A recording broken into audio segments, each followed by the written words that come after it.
And Roll Tide, Greg, I feel like we say this all the time. It's a busy time of the year, but especially with A-Day on Saturday, it really is. Roll Tide. Yeah, roll tide, Roger. Afternoon, everybody, or whenever you're listening to this. Good to be back. It seems like it's been a little while. Our industry is crazy in a lot of good ways, but challenging ways too.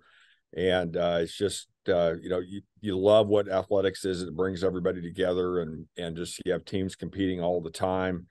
This weekend is A-Day, and so obviously a chance to have our fans come out and see the team for next year, what that looks like. I was just with Coach Saban a few minutes ago, actually, and we were talking about this weekend, and we certainly are counting on people being out there and have a great crowd and an opportunity for everybody to come together. We also have softball at home this weekend. We have track and field at home this weekend. So a lot of different things going on, but the springtime, people will say to me regularly, boy, that you must be really busy during football season. And we do stay busy.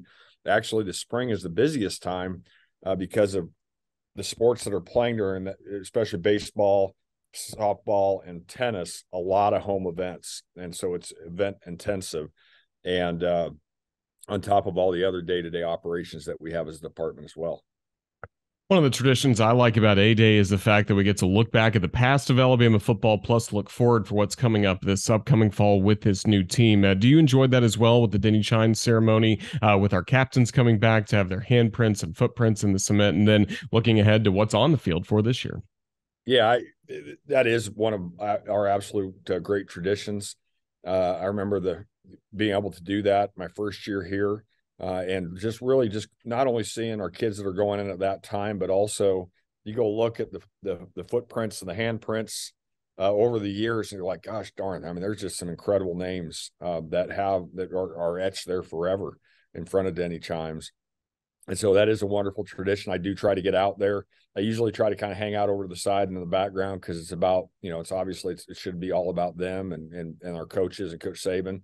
But it is a really cool tradition. And then obviously you blend that in on the same day with your team for this year and this coming year. And it is a great blend of the current and the historical part of our programs. And so I really do enjoy that part of what we do. As you mentioned, it's a busy weekend. Softball, of course, is at home against the Auburn Tigers. We've been seeing some great victories for them. Montana Fouts keeps pitching at a high level. Just how have you enjoyed keeping up with this softball team, as well as the baseball team that posted a series win against Auburn last weekend? Yeah, from the baseball side, it was great to get the series win over Auburn. That was a needed shot in the arm. We've been right there on our series. Unfortunately, we have won one and lost two, and a couple of them you're like, dang, it just need to come through there. But when you're around this team, it looks like an SEC team, and that's no disrespect to any of the previous years, but there's a physical side to it that is very impressive. We've battled the injury front a little bit, but overall have stayed fairly healthy. I got some tough news last weekend, a little bit in our pitching rotation, but we got a chance to finish in the upper half of the league. And we just need to have a good trip to Missouri this weekend. As far as softball goes, another very talented team, just like baseball. It's tough in the SEC, there's no doubt. And so team seems to continually getting better. Had the great sweep against Mississippi State last weekend. Have Auburn this weekend. I know Road Stadium is sold out for all three games, so it should be rocking.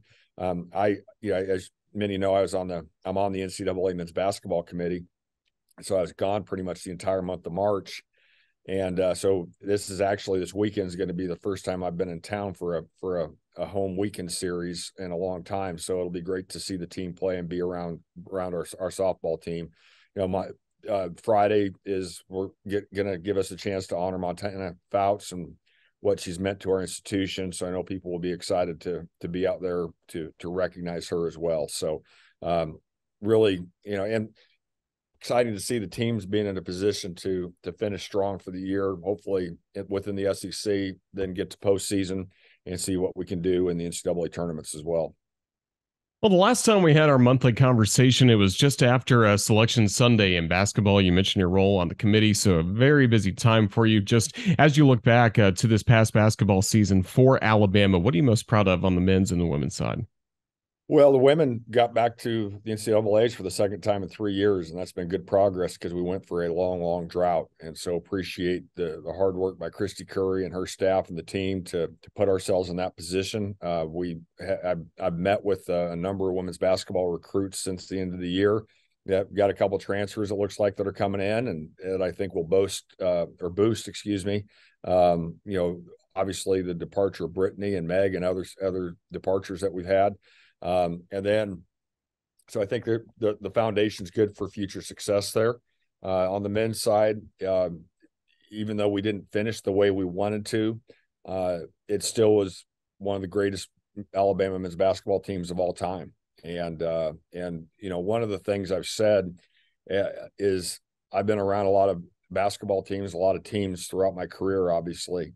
And I love these kids. They're great kids. And the job that Coach Oates has done putting together those types of kids, I think it's good to talk about that and have that be recognized. And so, the other thing is I've known Dave Hobbs, our former head coach here. He and I worked together at Kentucky in the early 2000s. And so I've always liked Dave a lot. And he and I were talking a few weeks ago, and I asked him, I said, can you remember any time that a men's basketball staff has had all three of their assistants hired to head coaching jobs in the same year? And he couldn't. There may have been somebody somewhere, but that really reflects on the incredible job that Nate has done leading and building our program. And, and I can tell we've already hired two of the three assistants. And you get high level people that want to be part of this program, which bodes well. And when you win the SEC championship, both regular season and conference tournament 2 times in 3 years, that type of success is contagious, and we need to make sure we keep building upon that. And of course, your role as well in the selection committee for men's basketball. We discussed that in detail in our last conversation. And you look at how this year's men's basketball tournament played out. Does it really speak to the strength of the work that your committee was able to put together and getting the parity that maybe you wanted to see? Well, I certainly don't think anybody in the committee or anybody in their brackets, for that matter, either had the Final Four matchups that took place. But one of the things that I'm thinking back to when we were in the committee room in Indianapolis on selection week, and really that Wednesday is when the ball really starts rolling, and you do a ton of work leading up to selection week, but that's when the work that you've done and prepared for puts you in the position to talk about the teams. One of the hardest teams to seed was UConn. They pretty early on in the Big East, season lost 6 of 8 games. I think people know I've known Sean Miller for a long time, worked with him in Arizona, and he's at Xavier now. And I talked to him one time, and I said, man, because Xavier swept UConn, and I just getting some feedback on him. It was a really tough team to see. When they played us, I remember out in Portland, it's like, that's a heck of a team. They're big, they're physical, they've got really good guard play. They defend the heck out of it. And I'm like, they're going to be tough. And so when they lost 6 of 8, it was hard to say in a lot of ways with the eye test, you see that's a number 1 or 2 seed team. But then with the resume, it was tough. Now the Big East is a really good basketball conference this year, and they're turning back into being really strong from a men's basketball standpoint. And but that shows you how tough it is to make those decisions. I think the first 16 to 20 teams are pretty easy to at least say, hey, we're going to get you within 1 or 2 spots of where you probably should be. It's those last teams getting them in the tournament that takes a lot of time. But I think the committee showed that they did good work. Florida Atlantic was another one we spent a ton of time talking about because their resume was incredible, but they didn't have a lot of quad 1 and quad 2 games. And so those are the ones where you look and say, hey, you're 5-3 in quad 1, and here's some head-to-head matchups and comparisons with other teams that you're talking about. It was a little harder with Florida Atlantic, but we believe they were a really good ball club, and that's why they got as high a seed as they did. And so probably didn't anticipate them making the Final Four, but it still was a reflection that, hey, that the committee saw them as a really good team, and they made the Final Four. Was a really strong year in men's basketball with the tournament as that came to a close earlier this month. And coming to a close here at Alabama this spring is the career of the dean of coaches on this campus, Jenny Mines. So we got to celebrate for a final time in Tuscaloosa on Sunday as she announced her retirement earlier in the year. Alabama is getting set to compete in the SEC championships. But what does it mean to you to get to celebrate everything she's done in a really transformational 26 years on this campus?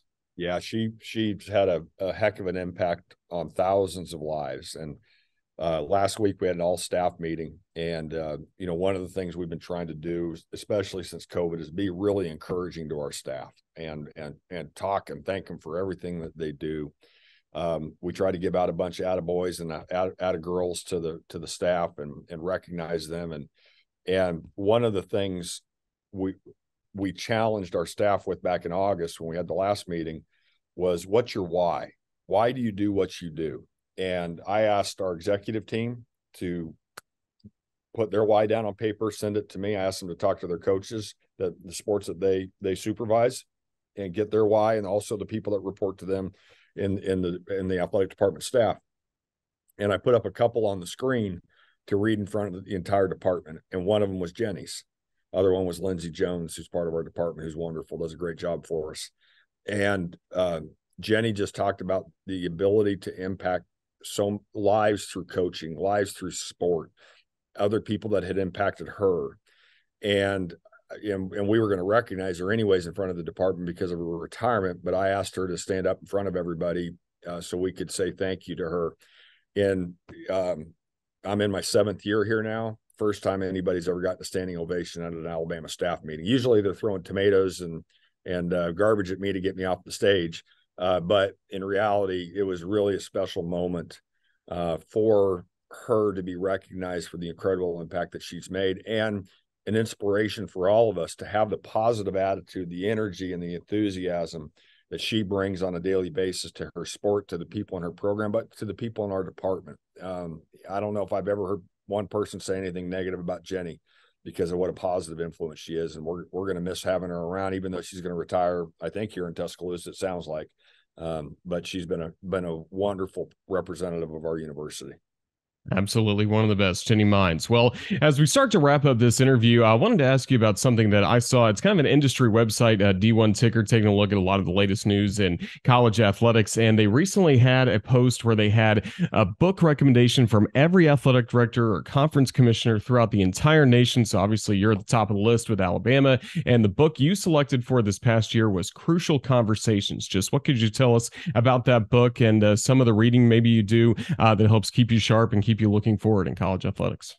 Well, keeping me sharp takes a lot. So the Crucial Conversations is a book that I had recommended by somebody. I don't remember who exactly, but basically it's talking about strategy and skills within every conversation that you have. And the tone, the delivery, the words that you say, you can say the exact same thing in multiple different ways. And just like myself, I appreciate it when somebody is having a constructive, positive conversation with me, even when it's a challenging thing that you're talking about. Let's come to it from a constructive standpoint. And it was just, so I actually listened to that book when I'm doing, working out in the morning. And I try to listen to those types of book. I'm listening to a Wright Thompson book right now. Got to remember the name of it. I'll tell you here in a second. That's really been a good one. The Cost of These Dreams, talking about the cost of sport, and like one of the parts of this book, I'm diverting from this for a second, but was everybody that fought Muhammad Ali and trying to track all the people down over a course of time. Wright Thompson was involved in that, and it was really interesting to see where all those people were. And a lot of other good stories through this book. But I try to listen to things that, from a historical standpoint, from a business and personal development standpoint, I'll listen to those books. And so this was one that was worth the time. It's helped me in different conversations that I have on a daily basis with our coaches, our staff, our student athletes, and our fans. I've always tried to be cup is half full. Let's figure out something positive. There's a line my dad told me one time. I think this is okay to say on here. Is he said, be like that person that on Christmas morning, and you go to your Christmas stocking and you find horse manure in it. Go look for your new donkey, and or your new pony, and so try to turn a negative into a positive, right? And so that is something that anything that I can learn and grow and read from that will help me do a better job with those conversations. And when I'm talking to groups, or I'm talking one-on-one, but also listening, and also the importance that, I learn a lot more by using my eyes and my ears than I do by using my mouth, right? By talking. And so it was really worth the time. Fiction, I usually read those books, and that's usually in the month of July when I get some downtime and I'm reading the Gray Man series. I'm a couple books into that, and we'll try to get another one or two of those done in the month of July as well. So I do enjoy reading. It's a great way to keep your mind going. Absolutely. That certainly sounds good. Well, as we close out the interview, just what's the focus for you in the next few weeks? As we mentioned, football coming to a close, but still a lot coming up here during the spring at Alabama. Yeah, obviously, we want the softball team, the baseball team, the track teams.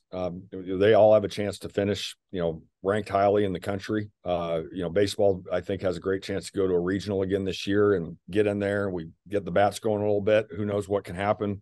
Last year, Ole Miss was the last team to make the tournament. And they won the national championship. And in softball, we're get our bats going there a little bit too.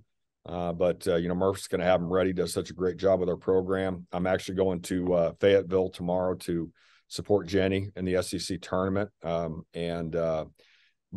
we got a lot of full weekends in the next in the rest of April, rest of May, into June, and hope that our sports go deep into that season. Track, both men and women are in a strong position to do well nationally there as well. So that's fun to see. And men's golf is playing in the SEC tournament. After the morning round today, we were in second place, one stroke behind A&M. Thomas Ponder, one of our, I don't know if Pondy's a junior or senior now, but he made a hole in one today. So on the 17th hole, so that's pretty cool too. So good to see Jay's got the team playing well right now. And I'm not sure what's going to happen with the regional for the women, but just, always do appreciate the job that Mick and Susan do with the team there too. Well, looking forward to it. Well, Greg Byrne, thank you so much for joining us today here on the Crimson Tide Sports Network. And thank you again for your leadership of Alabama athletics. Look forward to our next conversation. But until then, have a safe and busy time, and roll Tide. Roll Tide. Thanks, Roger.